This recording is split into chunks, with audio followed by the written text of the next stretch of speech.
이번 주부터 슬기로운 교회 생활이라는 제목의 시리즈 설교를 나누려고 합니다.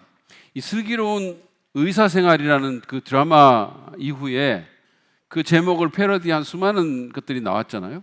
슬기로운 군포생활, 슬기로운 반려생활, 슬기로운 군대생활, 심지어 슬기로운 깜빵생활까지 여러 슬기로운 시리즈가 나왔는데, 그 가운데서 이 슬기로운 교회 생활이 가장 좋을 것 같지 않으십니까? 네, 아멘 하신 분들에게 대대손손 주님의 은혜가 있으시기를 바랍니다. 여러분, 우리가 삶에서 슬기로운 삶 사는 거, 지혜롭게 사는 거 참 중요한데, 교회 생활도 슬기롭게 하는 것이 매우 중요합니다. 왜냐하면 그것은 우리의 영적인 복지와 매우 연관이 많기 때문입니다. 우리의 자녀들의 영적 복지, 내 영혼의 건강성, 이것과도 매우 연관이 많기 때문에 교회 생활 슬기롭게 하는 것은 너무너무 중요한 문제입니다.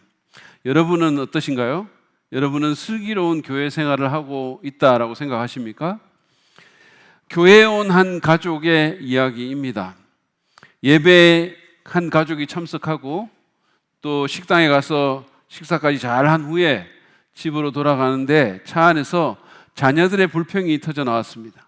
설교가 재미가 없다, 기도가 너무 길었다, 특송자의 음정이 불안했다, 등등등. 그러니까 운전을 이렇게 하시던 아버지가 점잖게 한마디를 하십니다. 야, 너무 그러지 마라. 요즘 같은 세상에 우리 네 식구가 1,000원 내고 따뜻한 데 앉아서 졸다가 점심까지 먹을 수 있는 데가 여기 말고 어디 있냐? 이렇게 말씀을 했다고 합니다. 여러분, 이 가족은 슬기로운 교회 생활을 하고 있는 것일까요?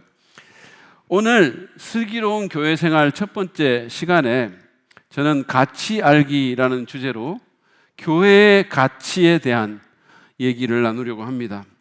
교회가 얼마나 소중하고 유익한가라는 사실을 우리가 알지 못하면 우리는 슬기로운 교회 생활을 할 수 없을 것입니다. 안타깝게도 오늘날 많은 사람들은 교회를 귀하게 여기지 않습니다. 사실은 안 그래도 우리나라에서 지난 20년간 특별히 교회의 처지가 굉장히 어려웠는데, 안티 분들도 생기고 굉장히 어려웠죠. 근데 코로나 사태를 겪으면서 교회는 대한민국의 많은 사람들에게 가장 비호감 집단이 되어버렸습니다. 다양한 이유가 있겠죠. 그렇지만 어쨌든 그게 사실이 된 겁니다. 비그리스도인들 중에 그렇게 교회를 안 좋게 생각하는 것, 그것은 어떤 면에서는 이해할 수 있다고 저는 생각합니다. 그런데 예수를 믿는다고 하는 분들, 크리스찬, 기독교인들이라고 하는 사람들 중에도 교회를 하찮게 여기거나 부정적으로 생각하는 사람들이 적지 않습니다. 그래서 교회와 상관없이 신앙생활하는 그런 신자들, 소위 말해서 가나안 신자들, 안나가 신자들이 무려 200만, 300만이나 된다고 하니 참 놀랍지 않습니까? 근데 제가 최근에 이 한국교회 트렌드 2023이라는 책을 이렇게 읽으니까 이 책에 요즘은 가나안 신자들뿐만 아니라 플로팅 크리스천이라는 사람들이 늘어나고 있다라고 얘기를 했어요. 여러분들 기회가 되시면 한번 읽어보시면 좋을 것 같은데, 어쨌든 이 플로팅 크리스천이라는 사람들은, 이 플로팅은 떠다닌다는 뜻이잖아요. 이렇게 플로팅 한다는 게. 그러니까 이 사람들은 코로나 사태로 인해 가지고 교회의 소속감이 약해지고 그냥 현장 예배도 잘 나오지 않고 이곳저곳 온라인 서핑을 하면서, 그러면서 신앙생활을 하는, 교회에 뿌리를 내리지 못하는 그런 크리스찬들을 플로팅 크리스찬이라고 말을 한다고 합니다. 근데 가나안 신자든 이 플로팅 크리스찬이든 교회에 정착하지 못하고 교회에 대해서 부정적이거나 낮은 견해를 갖고 있다고 하는 공통점이 있는 것입니다. 여러분은 어떠세요? 여러분은 교회의 가치를 인식하고 계십니까? 교회는 여러분에게 얼마나 소중합니까? 저는 오늘 몇 군데의 이 성경 구절들을 보면서 교회의 가치에 대해서 여러분과 함께 좀 생각해 보기를 원합니다. 교회가 얼마나 가치 있는가, 그것을 말해주는 첫 번째는 교회가 하나님의 걸작품이다라는 거예요. 교회는 하나님의 작품입니다. 에베소서 2장 10절 말씀을 한번 보시죠. 우리가 조금 전에 읽었던 말씀인데 스크린 좀 띄워주시고 우리 다 같이 한번 읽어볼까요? 보이시죠? 세 번역인데 다 같이 읽습니다. 시작. 우리는 하나님의 작품입니다. 선한 일을 하게 하시려고 하나님께서 그리스도 예수 안에서 우리를 만드셨습니다. 하나님께서 이렇게 미리 준비하신 것은 우리가 선한 일을 하며 살아가게 하시려는 것입니다. 하나님께서 당신의 선한 일, 그냥 일반적인 선한 일이 아니라 하나님의 선한 일을 하게 하려고 작품을 만드셨다 이거예요. 근데 여기 작품이라는 이 단어는 헬라어로는 포이에마라는 단어거든요. 여러분 지금 보시는 이 단어인데요. 이 포이에마라는 단어는 예술 작품이다라는 뜻을 지니고 있는 단어입니다. 근데 여기서 이제 시라는 것을 의미하는 영어 단어 포엠이 나왔는데, 여러분 시는 우리가 쓰는 말과 문장 가운데 가장 아름다운 것이 시가 아닙니까? 그렇죠? 보통 우리가 어떤 아름다운 말을 하는 걸, 어떤 표현을 볼 때, 아주 예술적인 표현을 볼 때, 야, 참 시적이다 이렇게 얘기를 하잖아요. 그렇죠? 그러니까 이 시라는 것은 정말 아름답고 예술적인 무언가를 이렇게 대표하는 것인데, 바울은 우리가 하나님께서 만드신 그런 아름다운 예술 작품이다라고 말하고 있는 겁니다. 근데 우리가 이제 이 구절, 에베소서 2장 10절 말씀 이런 구절을 읽을 때 종종 개인적으로 적용을 해서, 아, 그래, 내가 하나님의 예술 작품이야, 하나님의 예술 작품이구나 이렇게 생각을 합니다. 그것은 맞습니다. 우리 각자는, 여러분 각자 개인은 하나님이 빚어 만드신 하나님의 작품이에요.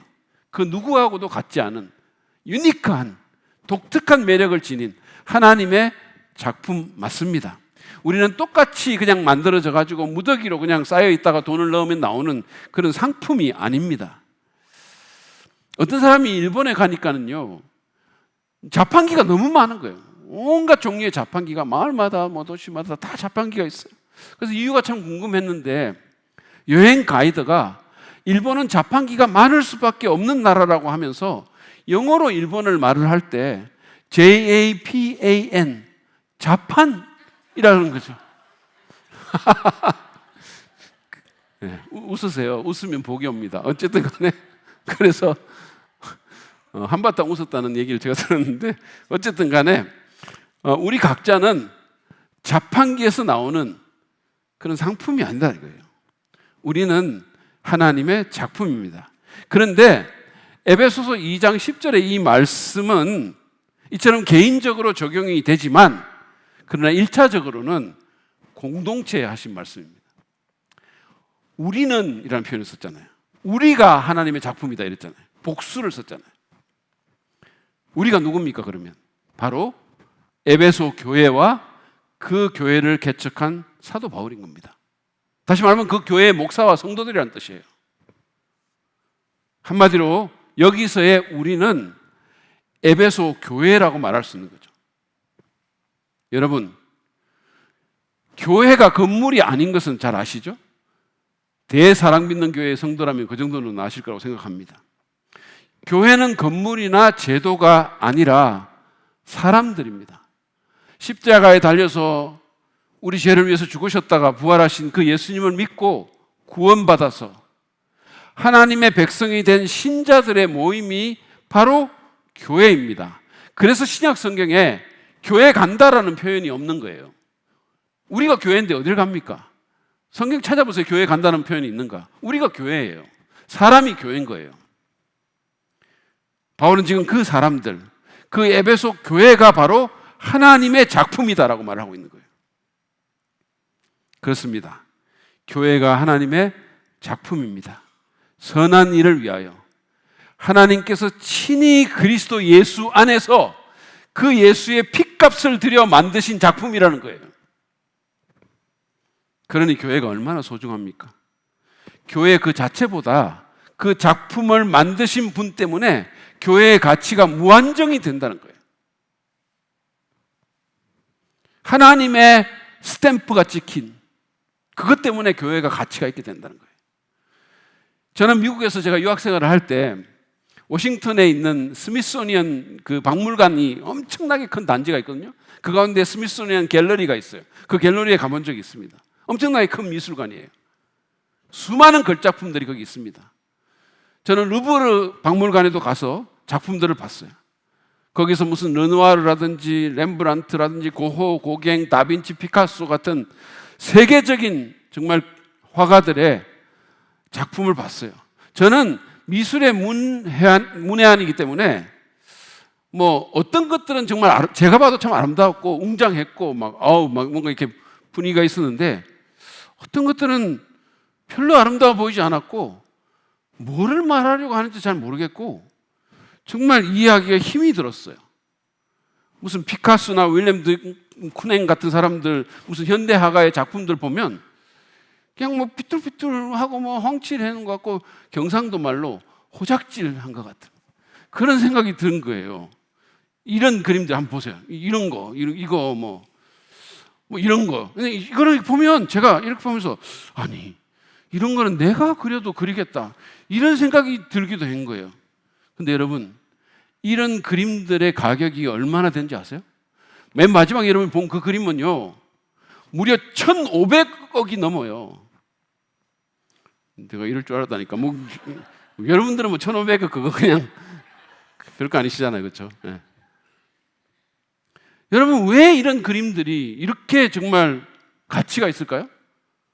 왜냐하면 그 그림을 그린 사람들 때문이에요. 어떤 사람이 그걸 그렸냐라는 거예요. 비슷한 걸 제가 그리면, 제가 이렇게 호작질 하면 아마 1,000원도 안 주려고 할걸요?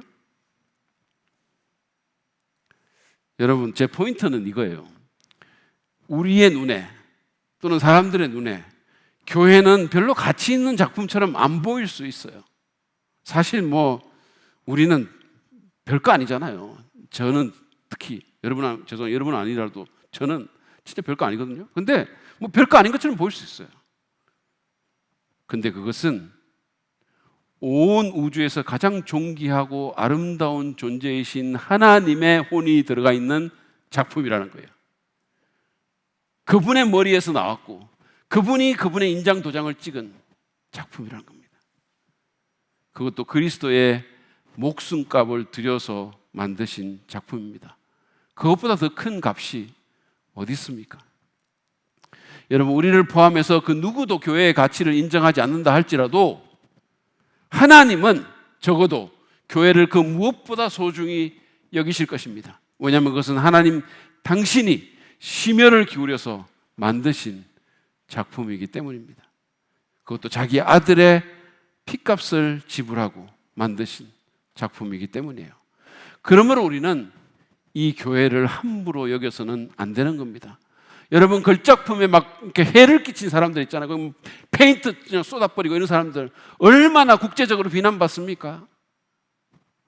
우리가 하나님의 작품인 이 교회에 그런 역할을 했어야 되겠습니까? 우리는 이 귀한 작품인 교회를 사랑하고 귀하게 여기고 잘 가꿔야 되는 겁니다. 교회가 가치가 있는 두 번째는 교회가 성령님이 거하시는 전이기 때문입니다. 교회는 성령 하나님께서 거하시는 성전입니다. 바울은 고린도전서 3장 16절에서 교회에 대해서 또 하나의 놀라운 얘기를 하십니다. 보세요. 여러분은 하나님의 성전이며 하나님의 성령이 여러분 안에 거하신다는 것을 알지 못합니까? 그랬어요. 자, 여기서도 복수 형태의 대명사가 쓰였죠? 여러분이라고 그랬어요. 그 여러분은 누구냐? 고린도 교회입니다. 고린도 교회가 하나님의 성전이고 하나님의 성령이 그 고린도 교회 가운데 거하신다라고 말을 합니다. 여러분, 우리는 종종 이 한국교회에서 특별히 교회당을, 교회 건물을 성전이라고 얘기를 합니다. 제가 이렇게 보니까 같은 교회 건물이라도 상가 건물에는 성전이라는 표현을 잘 안 쓰고 우리처럼 이렇게 좀 독립된 건물이 있으면 성전이다 이런 표현을 쓰죠. 근데 바울은 건물이 아니라 공동체 교회, 다시 말해서 성도가 성령이 거하시는 성전이다 이렇게 얘기하고 있는 거예요. 성전이 어떤 곳입니까? 하나님이 거하시는 곳이죠. 그죠? 여러분, 과거 이스라엘의 경우에 하나님께서 예루살렘의 성전에 임재하시겠다라고 약속하셨어요. 내가 여기서 너희들을 만나겠다라고 얘기했어요. 내가 여기에 거하겠다라고 문자적으로 말하기도 했어요. 그랬기 때문에 이 성전은 이스라엘에서 가장 귀하고 신성한 곳이 된 것입니다. 그랬기 때문에 이스라엘 백성들은 1년에 최소한 3차례 이곳으로 가서 순례해서 여기서 예배를 드렸던 거예요. 그랬기 때문에 이곳은 이 나라의 상징이요 영광이 되었던 것입니다. 아무도 이 성전을 가볍게 여기거나 함부로 범하지 못했어요. 심지어 대제사장조차도 이 성전에서 잘못 행하면 그 자리에서 그냥 죽었어요. 죽임을 당했어요. 우시야 왕 같은 경우, 우시야 왕이라고 있었거든요. 이게 보통 왕이 아니고 정말 이스라엘을 번성하게 만든, 물질적으로뿐만 아니라 그냥 영토를 넓히고 엄청나게 강력한 왕이었죠. 수십 년을 다스린 그 우시야 왕 같은 경우도 이스라엘의 최고 권력자 아닙니까? 그러니까 이 사람이 뭐 일이 잘 되고 나라가 부강해지고 막 전쟁에서 이기고 하니까 교만해진 거죠. 그러니까 이 사람이 선을 넘은 거죠. 성전에서 제사장만이 할 수 있는 그 일을, 분향하는 일을 자기가 하겠다고, 내가 왕이니까 그러면서 그냥 하다가 즉석에서 문둥병에 걸렸죠. 그만큼 성전은 위험이 넘치고 거룩한 곳이었습니다. 근데 이제 바울이 그 예루살렘 성전이 아니라 교회가, 다시 말해서 우리가 성전이라고, 여기에 하나님이 거하신다고 그렇게 말을 하는 겁니다. 여러분, 우리 가운데 지금 여기에 성령 하나님이 계십니다. 믿으십니까? 지금 여기 우리가 모여 있는데 우리 가운데 성령님이 거하고 계심을 정말 믿으세요? 여러분, 한번 주위를 이렇게 하나님 어디 계시나 한번 둘러보세요. 갑자기 좀 으스스해지시나요? 여기 이렇게 계신다고 하니까 모든 것을 아시고 그냥 엄청나게 위험이 높으신 분이 우리 가운데 계신다고 하니까 조금 추워지시나요? 우리가 찬송 부를 때는 따스한 성령님 그렇게 부르는데 지금 조금 추워지려고 하는 거예요. 성령님 생각하니까. 근데 사실은요, 우리가 성전입니다. 과거에 이스라엘 백성들이 예루살렘 성전에서 함부로 말하고 행동하지 않았듯이 우리도 우리 가운데서 그러지 말아야 되는 거예요. 우리가 사람들을 이렇게 대할 때, 지금 제가 여러분을 만나고 여러분이 또 누군가를 만나고 목장에서 교제를 할 때 또는 다른 일로 얘기를 나눌 때 그냥 함부로 막 말하고 성질 나는 대로 성질 내고 그런 식으로 하지 말아야 하는 이유가 있는 거예요. 그것은 그 사람도 그 사람이지만 그 가운데 성령님이 계시기 때문에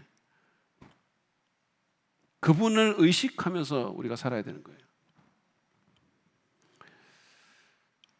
성령님을 근심케 하거나 소멸하지 말고 그분이 우리 가운데서 편하게 계실 수 있도록, 그분이 자유롭게 활동하실 수 있도록 우리가 그렇게 말하고 행동하고 그런 태도를 가져야 된다는 거예요. 제가 미국의 그 리버티 대학 교회에서 설교를 한 적이 있어요. 그런데 그 당시에 그 찬양 인도를 하시는 분이 이 찬양 인도를 하면서 굉장히 찬양 인도를 너무 잘하시더라고요. 근데 노래도 너무 잘할 뿐만 아니라 이게 쫙 사람을 쫙 끄는 그런 멋이 있었어요. 근데 이분이 이제 그 찬양 인도를 하면서 찬양 인도하기 전에 이렇게 얘기를 한 거예요. 성령님, 내 안에서 자유하소서. 성령님, 우리 가운데서 자유하소서. 우리 안에서 자유하시라는 거예요. 성령님 마음대로 일하시라는 거예요. 여러분, 교회는 성령님이 거하시고 활동하시는 성령의 전입니다. 그러므로 교회가 그 어떤 모임보다 귀하고 소중한 거예요. 하나님이 계시니까. 건물이나 환경이 중요한 게 아니라 누가 거기에 있느냐가 중요한 거예요. 여러분 그거 아세요? 지금 대한민국에서 가장 중요한 건물은 바로 대통령실이 있는 용산의 그 건물이에요. 수많은 사람들이 거기 지키잖아요. 그런 건물이 어디 있습니까? 적어도 우리가 뉴스에서 하루에 한 번씩 보는 건물, 보통 사람 함부로 들어갈 수도 없는 건물. 왜 그럴까요? 그 건물이요, 예전에는 그렇게까지 중요하지 않았어요. 근데 지금 엄청나게 중요한 건물이 돼가지고 막 사람들이 그것도 가지도 못하고 막 지키고 난리가 났죠? 왜 그럴까요? 그 안에 대한민국의 대통령이 거하고 있기 때문이에요. 중요한 거는 우리가 아니고 우리 가운데 누가 거하시냐 이거예요. 우리 자체는 사실은 그렇게 별로 중요하지 않을 수 있죠. 다 부족하고 흠이 많은 사람들이니까요. 근데 우리 가운데 하나님이 들어와서 사시니까 우리 교회가 말할 수 없이 소중하게 된 것입니다. 어떤 사람은 아니 전부 여기 그냥 사람만 보이는데 여기 하나님이 어디 있냐고 막 이렇게 생각할 수 있어요. 그렇습니다. 하나님은 영이시기 때문에 우리 눈으로 보이지 않죠. 그러나 눈으로 안 보인다고 다 없습니까? 존재하는 많은 것들 가운데 눈에 안 보이는 게 얼마나 많을까요? 그리고 우리가 뭔가를 본다고 할 때 꼭 눈으로만 봅니까? 사실 그렇지 않죠. 믿음의 눈으로 보면 여기 우리 가운데 하나님이 계십니다. 진리의 말씀인 성경도 그렇게 증언합니다. 육신의 눈에 보이는 게 다가 아닙니다. 정말 만약에 우리가 그렇게 산다면 그건 완전한 유물론자죠. 그게 다가 아니잖아요. 어떤 사람이 건물 벽에다가 God is nowhere, 하나님은 안 계신다, 없다, 신은 없다 이렇게 썼어요. 그랬더니 그 밑에 다른 사람이 그 nowhere에 W와 H 사이를 띄워가지고 다시 썼어요. 그랬더니 God is now here가 된 거예요. 똑같은 철자예요. 어떤 사람은 하나님이 없다고 하는데 어떤 사람은 하나님이 지금 여기 계신다라고 말하는 거예요. God is now here. 하나님이 지금 여기 계십니다. 똑같은 환경에서 똑같이 봤는데 왜 그랬을까요? 다른 눈으로 보았기 때문이에요. 피카소의 작품을 낙서로 보는 사람이 있고 예술 작품으로 보는 사람이 있는 것과 마찬가지예요. 눈이 다르니까 다르게 보이는 거예요. 그렇습니다. 우리 가운데 하나님이 계십니다. 다시 말해서 우리 교회는 성령 하나님이 거하시는 성전입니다. 따라서 우리는 이 교회를 귀하게 여기고 교회를 해치거나 어렵게 만들지 않도록 주의해야 합니다. 사도 바울은 교회가 하나님의 성전이라고 말한 후에 바로 그 뒷구절에서 3장 17절에서 이렇게 경고합니다. 보세요. 누구든지 하나님의 성전을 파괴하면 그 성전에 해를 끼치고 가치를 평가절하시키고 어렵게 만들면 하나님도 그 사람을 멸하실 것입니다. 하나님의 성전은 거룩합니다. 여러분은 하나님의 성전입니다. 강력한 경고죠. 사실은 굉장히 강한 경고입니다. 하나님의 교회, 이 성전에 해를 끼치면 하나님 가만 안 있겠다는 거예요. 하나님께서 그만큼 교회를 귀하게 여긴다는 뜻이죠. 그만큼 아끼신다는 뜻이죠. 그러므로 우리도 그렇게 해야 되는 겁니다.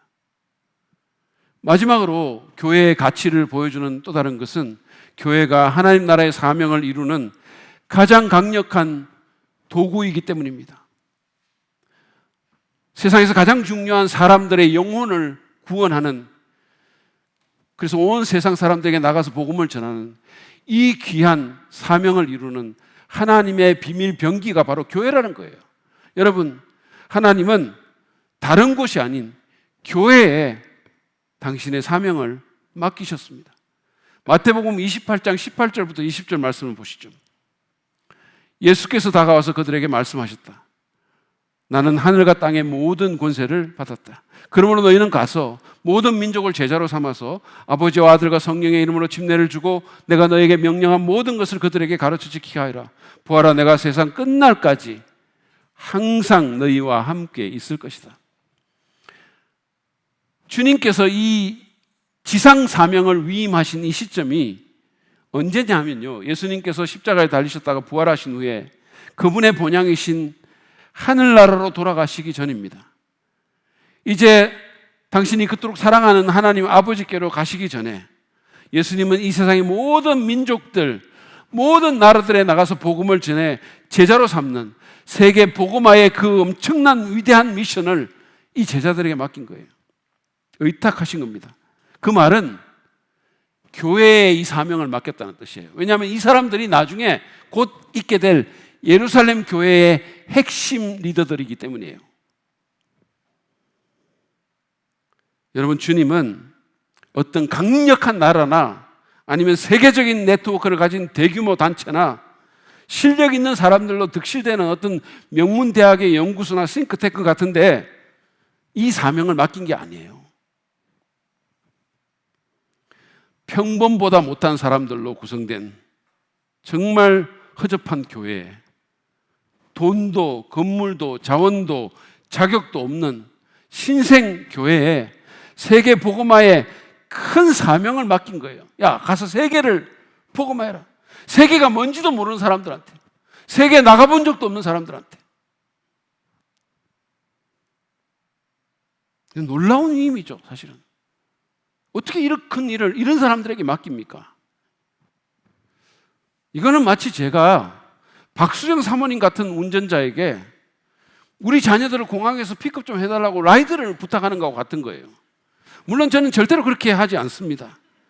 저는 절대로 그녀에게 내 가족이나 우리 성도를 위한 운전을 맡길 생각이 없어요. 박수영 사모님은 정말 좋은 분이고 제가 참 좋아하지만 운전을 부탁하기에는 적절한 분이 아니에요. 혹시 박수영 사모님이 모는 차를 타실 분들은 구원의 확신이 분명히 있는지 점검하시고 지금 죽어도 천국 갈 수 있는지 반드시 확인하고 타시기를 바랍니다. 그리고 만약에 타시면 열심히 기도하셔야 되지만 사실 어제 이런 일이 있었습니다. 오전에 이제 양육반 모임을 마친 후에 박수영 사모님이 저한테 와가지고 목사님, 원래 제가 주차 봉사라도 할까요? 이렇게 묻는 거예요. 그래서 제가 이 젊은 애기 엄마가 그냥 뭐 교회를 위해서 뭐라도 이렇게 섬기고 싶어가지고 남자들도 기피하는 그 주차 사역을 하겠다고 하니까 그 마음이 너무 귀한 거예요. 그래서 제가 점심 때 집에 가가지고 점심 먹으면서 우리 집사람한테 얘기를 했거든요. 여보, 박수영 사모가 주차 봉사를 하겠다네? 그랬더니 저희 집사람이 여보, 주차 봉사는 운전 잘하는 사람들이 해야 되는 거예요. 절대 안 돼! 이러면서 그냥 단칼에 그냥 잘라버리는 거예요. 주차 봉사하면서 뭐 차 빼고 옮겨야 되는데 그러면서 그냥 교인들 차 다 받고 막 이럴까봐 엄청 걱정된 거죠. 차와 관련된 그 어떤 일도 박수영 사모에게는 맡기지 않겠다라는 단호한 의지의 표현이었습니다. 그런데 여러분, 그런데 주님은 평생 이스라엘 바깥은 나가본 적도 없는 정말 갈릴리 촌놈들이 이끄는 이 허술한 교회에 헤아릴 수 없는 사람들의 영원한 운명이 걸려있는 세계의 진로를 바꿀 수 있는 그 대사명을 맡긴 거예요. 이것은 하나님께서 교회에 얼마나 큰 기대를 걸고 있으며 교회를 얼마나 귀하게 여기시는지를 너무도 잘 보여주는 하나의 증거라고 말할 수 있습니다. 근데 더 놀라운 것은 교회의 역사를 이렇게 보면요, 놀랍게도 교회는 하나님의 이 기대에 부응해서 세계 복음화의 사명을 훌륭하게 수행해 왔고 지금도 그러고 있는 거예요. 사실은 이 초대교회, 이 예루살렘 교회는 태어나자마자 금방 죽어야 맞는 교회예요. 로마 제국의 그 엄청난 그 박해 가운데서 유대교의 그 기득권자들이 득실되는 그 환경 가운데서 아무것도 없는 사람들이 그 죽어야죠. 그냥 살아날 수가 없는 구조였었어요. 근데 죽기는커녕 오히려 복음을 들고 세상으로 나가가지고 세상을 바꾼 거예요. 여러분, 예수님의 제자들 다 복음 들고 바깥으로 나갔어요.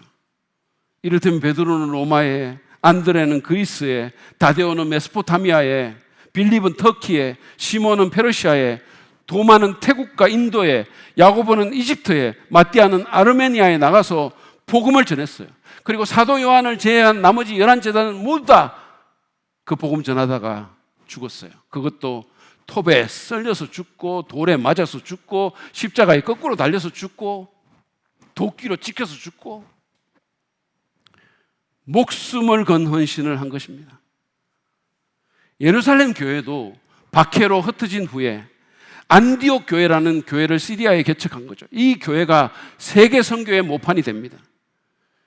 그래서 여기서 바울의 사역을 통해서 유럽에 복음이 전해지고 교회들이 세워졌죠.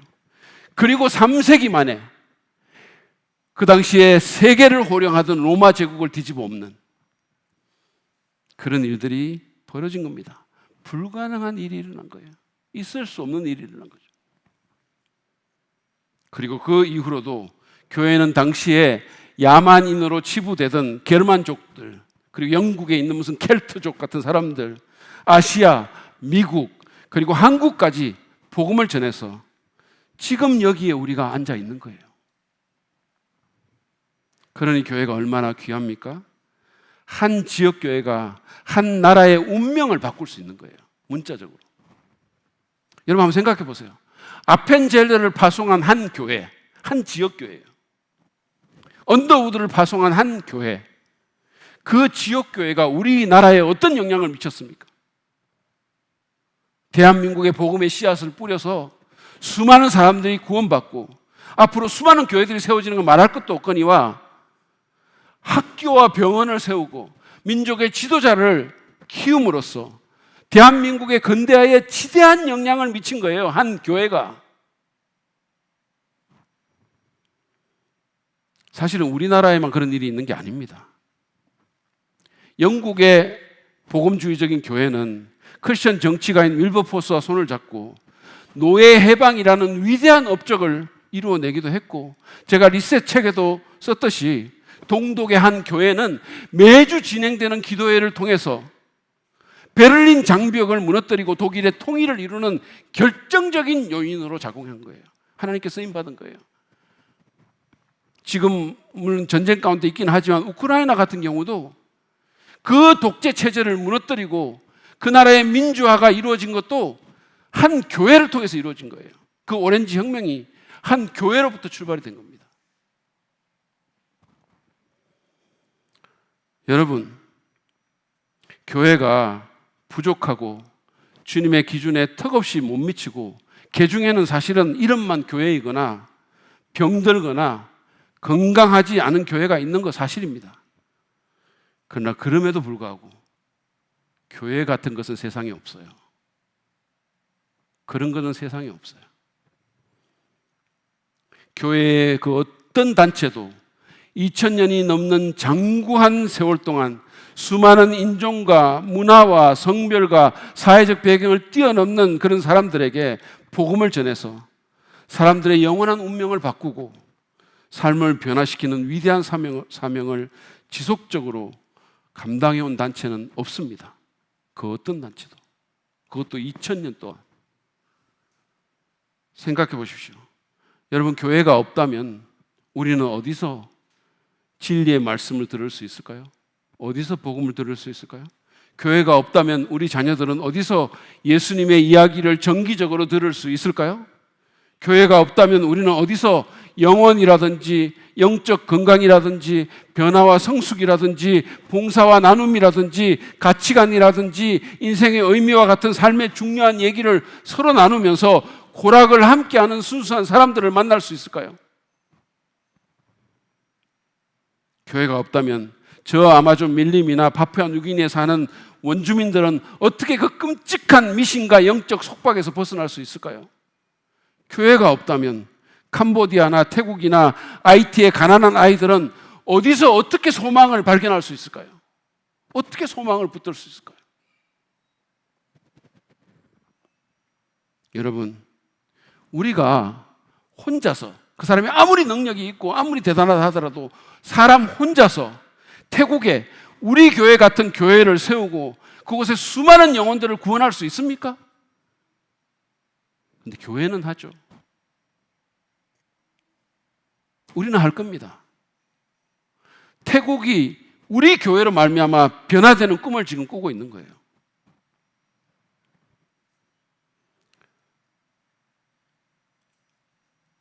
기억하십시오.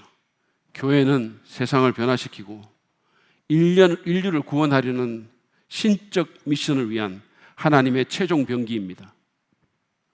하나님께서 천국 복음을 맡기시고 지상 사명을 위임한 유일무이한 기관이에요. 국가도 정부도 학교도 그 어떤 것도 아니라 교회입니다.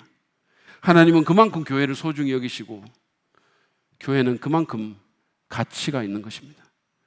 그러므로 우리도 교회를 귀하게 여겨야 되는 거예요. 제가 이제 오늘 말씀에 대한 몇 가지 적용점을 간단히 나누고 마무리를 하겠습니다.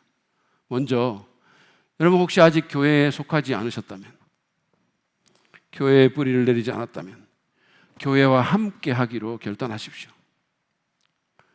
하나님은 플로팅하는, 그냥 떠돌아다니는 영적 떠돌이가 아니라 한 교회의 지체로 여러분이 헌신하기를 원하십니다. 왜냐하면 여러분 사랑하시니까요. 여러분에게 영적인 가정을 주기를 원하시는 거예요. 두 번째로 교회를 귀하게 여기시고 교회를 위해 기도하십시오.